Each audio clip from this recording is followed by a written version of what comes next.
श्री राधे। अभी तक हम लोग कथा में श्रवण कर रहे थे तृतीय स्कंद में। आज हम लोग चतुर्थ स्कंद में प्रवेश करेंगे। मनुस्तु सतरूपायां दृष्टा कन्यास्य जगिरे आहुतिर्देवहूतिश्च प्रसूतिरिति विश्रुता।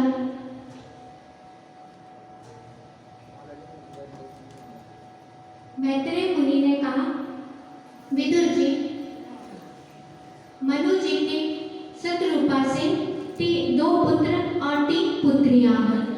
2 पुत्र हुए प्रियव्रत और उत्तानपाद और 3 पुत्रियां हुई आहुति, देवहूति और प्रसूति। अपनी बड़ी पुत्री आहुति का विवाह रुचि प्रजापति के साथ में किया।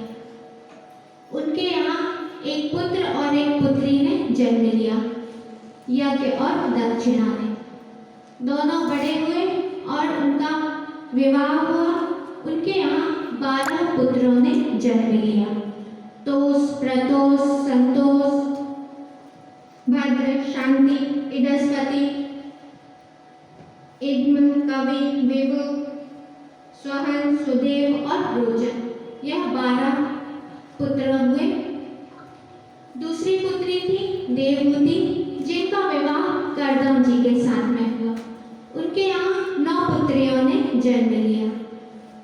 उनकी 9 पुत्रियों का विवाह उन्होंने ब्रह्मा जी के 9 पुत्रों के साथ में किया।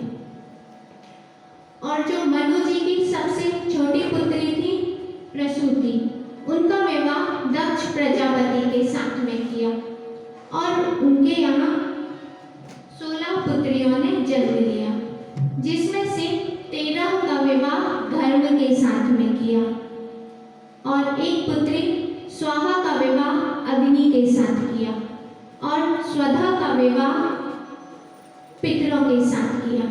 और जो सबसे छोटी पुत्री थी, जिनका नाम था सती, उनका विवाह भगवान शिव के साथ में हुआ। लेकिन भवस्य पत्नी तु सती भवं देव मनोव्रता आत्मना सदृशं पुत्रं नालेवे गुणशीलता। सती जी के यहाँ सती जी भगवान शिव की बड़े ही प्रेम के साथ सेवा किया करती थी। लेकिन उनका यहाँ कोई उनके गुण और स्वभाव के समान कोई पुत्र नहीं हुआ। विदुर जी ने मैत्रेय जी से पूछा कि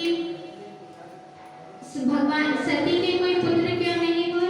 तब मैत्रेय जी ने कहा कि सती एक बार अपने पिता दक्ष के यहाँ गई थी और वहाँ अपमानित होकर उन्होंने अपने शरीर का परित्याग किया। विदुर जी ने पूछा, भवेशीलवतांसरे से दक्षो दुहित्रवत्सला, कि दक्ष तो अपनी पुत्रियों से बड़ा ही प्रेम करते थे। दक्षो दुहित्रवत्सला, दक्ष को दुहित्रवत्सला कहा जाता है क्योंकि दक्ष अपनी पुत्रियों से बड़ा ही प्रेम भाव रखते थे। फिर अपनी पुत्री सती को अपमानित क्यों किया और अपने दामाद शिव से क्यों द्रोह किया, यह विस्तार पूर्वक बतलाइए। तब मैत्रेय जी ने कहा कि एक बार प्रजापतियों के यहाँ बड़ा भारी यज्ञ हुआ। उस सभा में सभा में ब्रह्मा जी ने दक्ष को सभा का अध्यक्ष बना दिया। दक्ष बोलते हैं जो कुशल है। दक्ष सभी कार्यों में कुशल थे, इसीलिए उन्हें सभा का नायक बना दिया। और उस यज्ञ में सभी देवता, ऋषि, महर्षि सभी उपस्थित हुए। और जैसे ही दक्ष ने उस सभा में प्रवेश किया तो वहां पर जितने भी सभा में उपस्थित सदस्य थे, सभी अपने अपने स्थान से खड़े हो गए। लेकिन ब्रह्मा जी और भगवान शंकर खड़े नहीं हुए। शंकर जी तो ब्रह्मा जी तो दक्ष के पिता हैं, इसीलिए उनको प्रणाम किया, और लेकिन शिव जी खड़े नहीं हुए। तब दक्ष को बड़ा ही अपमानित महसूस हुआ और दक्ष को क्रोध आ गया, और दक्ष ने कहा, पाणी मरकट लोचन। दक्ष ने कहा कि सभी सदस्यों, सभा में जो भी उपस्थित सदस्य हैं, मैं सभी से यह बात कहता हूँ, मैं किसी अज्ञानवश या द्वेषवश नहीं कहता हूँ, लेकिन यह जो शिव है यह बड़ा ही अमंगल रूप है, यह अपवित्र है। पाणी मरकट लोचन, यह बंदर के से नेत्र वाला है, और इसका विवाह मैंने अपनी मृगनयनी पुत्री से कर दिया है। और फिर आगे कहा, प्रेतवासीषु घोरेषु प्रेतिर्भूतगणैर्वृता। यह शमशान में रहता है, पागलों का सा वेश रखे, बालों को खोलकर शमशान की भस्म, चिता की भस्म को अपने शरीर में धारण किए रहता है, इसीलिए यह अपवित्र है। और नरमुंडों की माला को धारण किए रहता है, जो कि भूत प्रेत आदि धारण किए रहते हैं, और उन्हीं के भूत प्रेतों के साथ घूमता है और उन्हीं का नायक है। और इस प्रकार अपमानित किया, लेकिन भगवान शंकर ने कुछ कहा नहीं, कोई प्रतिकार नहीं किया। तब दक्ष को और भी क्रोध आ गया, और दक्ष ने हाथ में जल लेकर भगवान शंकर को शाप दे दिया। सभागम न लग्नाम देवै देवगणात्। यह महादेव देवताओं में बड़ा ही अधम है, इसीलिए इसे देवताओं के समान यज्ञ में कोई भी भाग ना दिया जाए। इस प्रकार दक्ष ने भगवान शंकर को शाप दे दिया। नंदीश्वरों ने देखा कि दक्ष ने भगवान शंकर को शाप दे दिया, तब नंदीश्वरों ने भी दक्ष को शाप दिया। तत्वतो विमुखो भवेत्। यह दक्ष इस शरीर को, जो मरण धर्मा है, इस शरीर पर अभिमान करके किसी से भी द्वेष ना करने वाले भगवान शिव से द्वेष करता है, इसीलिए यह तत्व ज्ञान से विमुख हो जाए, स्त्री लंपट हो जाए, और शीघ्र ही इसका मुख बकरे का हो जाए। फिर और ब्राह्मणों को भी शाप दिया, सर्वभक्षा द्विजावृत्ते धृत विद्या तपोव्रता विद्ये देहेन्द्रिय रामा याचिका विचरत ही। ब्राह्मणों को भी शाप दिया कि ब्राह्मण भक्ष अभक्ष का भेद न करते हुए सर्वभक्षी हो जाए। किसी का जन्म हो, किसी के यहाँ पुत्र का जन्म हो तो उसके यहाँ भी भोजन करें, किसी के यहाँ मृत्यु हो तो उसके यहाँ भी भोजन करें, और केवल अपने पेट के पालन में ही लगे रहें, और व्रत तप आदि का अनुष्ठान करके दूसरों के लिए ही व्रत आदि का अनुष्ठान करें, और सभी जगह घूमकर भिक्षावृत्ति करें, भीख ही मांगते रहें। इस प्रकार ब्राह्मणों को शाप दे दिया। फिर भृगु जी ने भी भगवान के गणों को शाप दिया। नष्टे शौचा मूढ़ दियो जटा भस्मास्ति धारेण विशंतु शिव दीक्षायाम यत्र देव सुरासनम। अब भृगु जी ने भी शिव गणों को शाप दिया।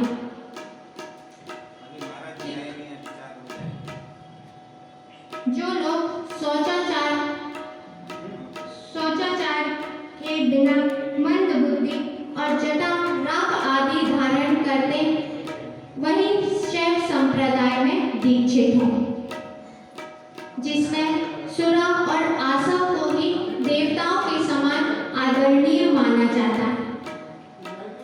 इस प्रकार शापाशापी हुई और भगवान शिव कुछ खिन्न से होकर अपने कैलाश पर लौट आए। कुछ समय बीतने के पश्चात दक्ष ने भगवान शिव को अपमानित करने के लिए एक बहुत बड़े यज्ञ का अनुष्ठान किया। उस यज्ञ का नाम था बृहस्पति सौर यज्ञ। उसमें सभी देवता, ऋषि, महर्षि सभी को आमंत्रित किया, लेकिन भगवान शिव को आमंत्रित नहीं किया। और सभी देवता और देवांगनाएं विमान पर सवार होकर कैलाश पे से निकल रही थी। तब सती को ज्ञात हुआ देवांगनाओं से कि आपके पिता के यहाँ बड़ा भारी यज्ञ हो रहा है। सती ने सुना और देखा कि सभी देवांगनाएं अपने अपने विमान पर सवार होकर नए नए वस्त्र आभूषण धारण किए हुए वहां से जा रही हैं। उन्होंने भगवान शंकर के पास जाकर निवेदन किया। प्रजापतस्ते ससुरस्य सांप्रतम निर्यापितो यज्ञ महोत्सवाकिला। सती ने कहा, वामदेव, आपके ससुर दक्ष प्रजापति के यहाँ एक बड़ा भारी यज्ञ हो रहा है। सभी देवता और देवांगनाएं वहां पर जा रही हैं। आप कहें तो हम भी वहां पर चलें। भगवान शिव ने कहा कि देखिए देवी, हमें निमंत्रण नहीं मिला है, इसीलिए हमारा वहां जाना उचित नहीं होगा। सती ने कहा, अनाहुताय अव्यभियन्ति सौहृदं भर्तुर्गुरुर्ते कृतश्च केतनम्। सती ने कहा कि गुरु के यहाँ, माता पिता के यहाँ और पति के यहाँ बिना बुलाए भी जाया जा सकता है। तब भगवान शंकर ने कहा कि अपने बंधु बांधवों के यहाँ भी बिना बुलाए जा सकते हैं, लेकिन कब? जब उनकी दृष्टि दोष और द्वेष से भरी ना हो। क्योंकि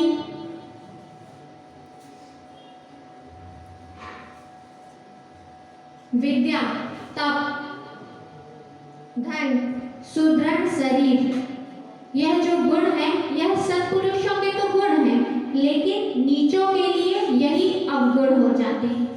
इसीलिए बिना बुलाए नहीं जाना चाहिए। यदि तुम मेरी बात ना मानकर वहां जाओगी तो अवश्य ही तुम्हें अपमानित होना पड़ेगा। क्योंकि यदि किसी अपने बंधु बांधव के यहाँ जाया जाए और वहां पर अपमानित होना पड़े तो यह उस व्यक्ति के लिए मृत्यु का कारण हो सकता है। इसीलिए वहां पर हमें नहीं जाना चाहिए। इतना कहकर भगवान शंकर मौन हो गए, क्योंकि भगवान शंकर ने देखा कि यदि सती को जाने दे अथवा रोके, दोनों ही स्थितियों में सती के देह त्याग की संभावना है। इसीलिए भगवान शिव मौन हो गए और सती नहीं मानी। सती जाने के लिए तैयार हो गई। जैसे ही भगवान शिव ने देखा कि सती अब जाना चाह रही है अपने पिता के यहाँ, तब उन्होंने कहा, अपने जितने भी गण थे सहस्त्र गणों को आदेश दिया कि अब आप इनको सती को सम्मान पूर्वक दक्ष के यहाँ पर छोड़कर आए। सभी भगवान के शिवगण सती को बैल में बिठाकर लेकर चले।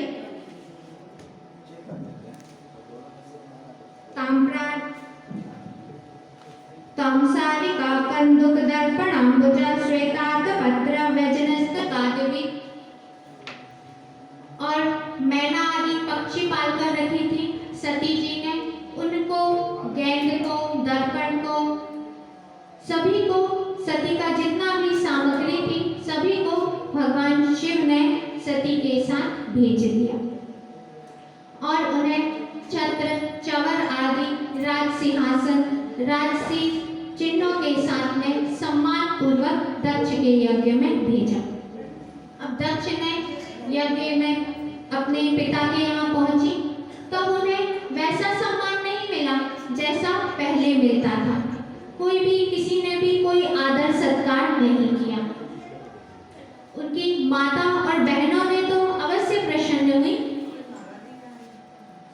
फिर सती पहुंची यज्ञशाला में और सती ने देखा कि यहाँ पर भगवान शिव के लिए कोई भी भाग नहीं दिया गया है और दक्ष उनका बड़ा ही अपमान कर रहे हैं। इस प्रकार शिव जी का अपमान देखकर सती को भयंकर क्रोध आ गया और ऐसा क्रोध आया कि मानो समस्त लोगों को ही भस्म कर देंगे। इस प्रकार क्रोधित हो गई सती जी और उन्होंने कहा दक्ष से कि आपने शिव, यह जो 2 अक्षर का नाम है, यह प्रसंगवश यदि लिया जाए तो उस व्यक्ति के समस्त पाप राशियों को समाप्त कर देता है और आपने उन शिव से द्रोह किया है। आप अवश्य ही अमंगल देश हैं। इसीलिए अब आपसे उत्पन्न हुआ यह शव तुल्य शरीर को अब मैं और धारण नहीं कर सकती, क्योंकि यदि कोई निंदित वस्तु खा ली जाए तो वमन करके ही शरीर की शुद्धि की जाती है। और कह रही है सती, गोत्रम त्वदीयं भगवान प्रसर्तजो दाक्षायणीया यदा सुदुर्मना। कह रही है कि यदि मैं वापस कैलाश में जाती हूँ तो भगवान शिव मुझसे मजाक करेंगे और कहेंगे आइए आइए दाक्षायणी, दक्ष कुमारी। जब इस नाम से मुझे पुकारेंगे तब मुझे बड़ा ही लज्जित होना पड़ेगा। और सती ने सोचा कि अब मैं वापस जा नहीं सकती हूँ, इसीलिए अब मुझे अपने प्राणों का परित्याग करना पड़ेगा, इस शरीर को त्यागना पड़ेगा। और सती जी ने भगवान शिव के चरणों का ध्यान किया और अपने मन को भगवान शिव के चरणों में लगा लिया। उस समय उन्हें यह भी ज्ञान ना था कि मैं दक्ष की पुत्री हूँ। इस अभिमान से भी वह ऊपर उठ चुकी थी और उन्होंने योगाग्नि के द्वारा अपने शरीर को जला दिया। जैसे ही सभी जो देवतागण वहाँ उपस्थित थे, सभी ने देखा कि सती ने अपने देह का परित्याग कर दिया है। सभी को बड़ा ही दुख हुआ।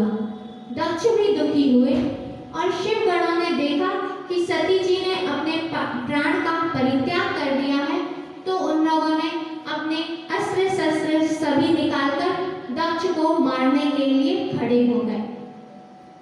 जैसे ही भृगु जी ने देखा कि अब उपद्रव की संभावना है, तब उन्होंने उस यज्ञाग्नि से बहुत से ऋभु देवताओं को उत्पन्न किया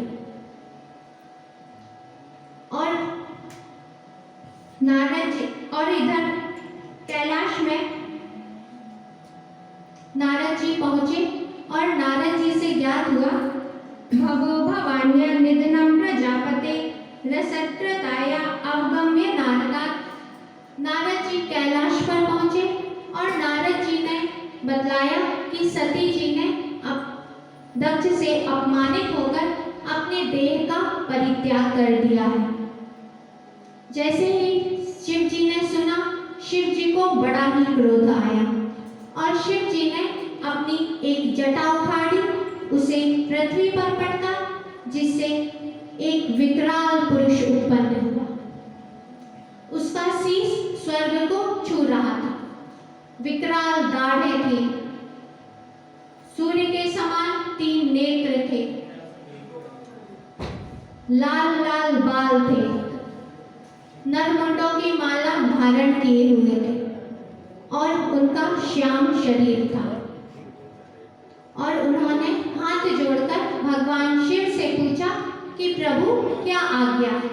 भगवान शिव ने कहा, वीर रुद्र, तुमने मेरे अंश से उत्पन्न हुए हो, इसीलिए अब तुम जाओ और दक्ष के यज्ञ को विध्वंस कर दो।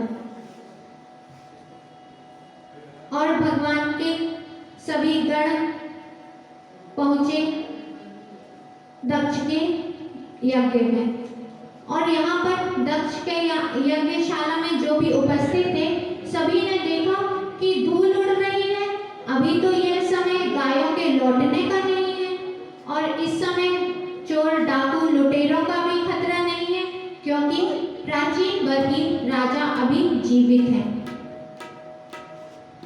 और अभी कोई प्रलय का भी समय उपस्थित नहीं हुआ है। सभी लोग इसी प्रकार विचार कर रहे थे और यज्ञशाला को शिवगणों ने घेर लिया। सभी की विकराल आकृति थी। कोई मगर के समान मुंह वाला था, कोई पीले रंग का था, कोई लाल रंग का था, किसी का मगर के समान पेट था। सभी विचित्र विचित्र आकृति के थे और सभी ने यज्ञशाला को चारों ओर से घेर लिया। अब सब यज्ञ को विध्वंस करने लगे भगवान के शिवगण। किसी ने यज्ञशाला को तोड़ने लगा, कोई यज्ञ पात्र को तोड़ने लगा और किसी ने तो यज्ञशाला में लघु शंका ही कर दी, क्योंकि शिवगण जो ठहरे और सारे यज्ञ को विध्वंस करने लगे। भृगुं भवन्त मणिमान वीरभद्रा प्रजापतिं चंडीशा पूषणं देवं भगं नंदीश्वरो ब्रवीत्। मणिमान ने भृगु जी को पकड़ लिया। उस सभा में जो दक्ष का जो यज्ञ हो रहा था, उसमें 4 मुख्य थे। एक भृगु जी थे, एक पूषा थे, दक्ष थे और भग देवता थे। यह 4 मुख्य थे। इन चारों में से मणिमान ने भृगु जी को पकड़ लिया, चंडीश ने पूषा को पकड़ लिया, वीरभद्र ने दक्ष प्रजापति को पकड़ लिया और नंदीश्वर ने भग देवता को पकड़ लिया। और मणिमान ने भृगु जी की दाढ़ी और मूंछ को पकड़ा और अलग अलग कर दिया। चंडीश ने पूषा के दांतों को ही तोड़ दिया और नंदीश्वरों ने भग देवता की दोनों आंखें ही निकाल ली और वीरभद्र ने दक्ष के सिर को धड़ से अलग करके यज्ञ कुंड में स्वाहा कर दिया। और इस प्रकार सारे यज्ञ को विध्वंस करके शिवगण पहुंचे भगवान कैलाश के पास और भगवान शिव को बताया कि हम लोगों ने दक्ष का यज्ञ को विध्वंस कर दिया है। अब सभी देवतागण पहुंचे ब्रह्मा जी के पास, क्योंकि उस यज्ञ में ब्रह्मा जी और भगवान विष्णु नहीं गए थे, क्योंकि वह पहले से ही जानते थे कि कोई उपद्रव हो सकता है, किसी विघ्न की संभावना है। इसीलिए वह भगवान ब्रह्मा जी और विष्णु भगवान उस यज्ञ में नहीं गए थे। सभी देवतागण पहुंचे ब्रह्मा जी के पास और सभी ने हाथ जोड़कर ब्रह्मा जी से कहा कि भगवान, दक्ष का यज्ञ विध्वंस हो गया है, अब आप कुछ उपाय बतलाइए। और जो भी यज्ञ में घटित हुआ था सारी घटना बतला दी। ब्रह्मा जी ने कहा कि भगवान शिव ही आपके अपराधों को क्षमा कर सकते हैं। यदि आप चाहते हैं कि यज्ञ फिर से प्रारंभ हो और पूर्ण हो, तब हम सभी को भगवान शिव के पास चलना चाहिए और आप अपने अपराध की क्षमा मांगे। ब्रह्मा जी सभी देवताओं को लेकर पहुंचे कैलाश पर। वहां पर भगवान शिव नारद जी के पूछने पर सनातन ब्रह्म का उपदेश दे रहे थे।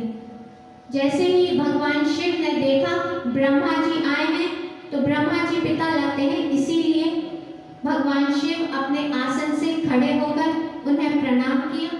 तब ब्रह्मा जी ने भगवान शिव से प्रार्थना की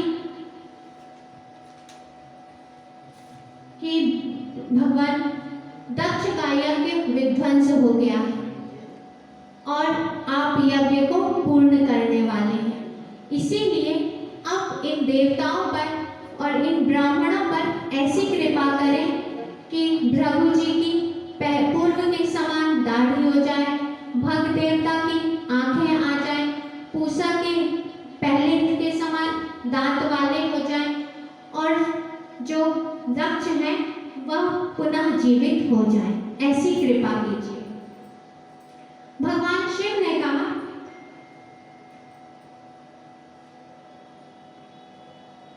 और ब्रह्मा जी ने प्रार्थना की, एसा ते रुद्र भागस्तो यज्ञोच्छिष्टोदरस्वे यज्ञस्ते रुद्र भागेन कल्पता मध्य यज्ञः। और भगवान शिव से प्रार्थना की कि प्रभु आप ही यज्ञ को पूर्ण करने वाले हैं, इसीलिए अब आप हम सभी पर कृपा करें। भगवान शिव ने कहा, देखिए ब्रह्मा जी, मैं दक्ष के इस माया से मोहित हुए इस कृत्य को अपराध नहीं मानता, इसीलिए अब आप, और ब्रह्मा जी ने कहा कि जो भी यज्ञ में शेष भाग रहेगा वह सब आपका होगा, इसीलिए भगवान अब आप इस यज्ञ को पूर्ण कीजिए। भगवान शिव प्रसन्न हो गए और भगवान शिव ने कहा कि अब भृगु जी के पहले के समान दाढ़ी और मूंछ नहीं आ सकते, इसीलिए बकरे की दाढ़ी लेकर आइए और उसे कहीं कहीं पर लगा दिया और कहा कि अब पूषा बिना दांत के ही रहेंगे, अब वह पृष्ठभोगी बन जाए, पिसा हुआ अन्न खाएं और यजमान के दांत से भोजन का भक्षण करें। और दक्ष को पूछा, तब कहा कि दक्ष का धड़ तो है लेकिन उनका शीश नहीं है। तब भगवान शिव ने कहा कि बकरे का सिर लेकर आए और भगवान शिव ने दक्ष के शरीर में बकरे का सिर लगा दिया और सभी देवताओं के अंग जो भंग हो गए थे वह पुनः ठीक हो गए। जैसे ही भगवान शिव ने दक्ष के शरीर में बकरे का सिर लगाया तो कोई जैसे सोते में स्वप्न में से जाग जाता है, उसी समान दक्ष खड़े हो गए और भगवान शिव की स्तुति करने लगे। बोलिए भक्तवत्सल भगवान की जय। पूज्य सद्गुरुदेव भगवान की जय। जय जय श्री राधेश्याम।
पुंडरीकाक्षं सवायाभ्यन्तरः शुचि पुंडरीकाक्षः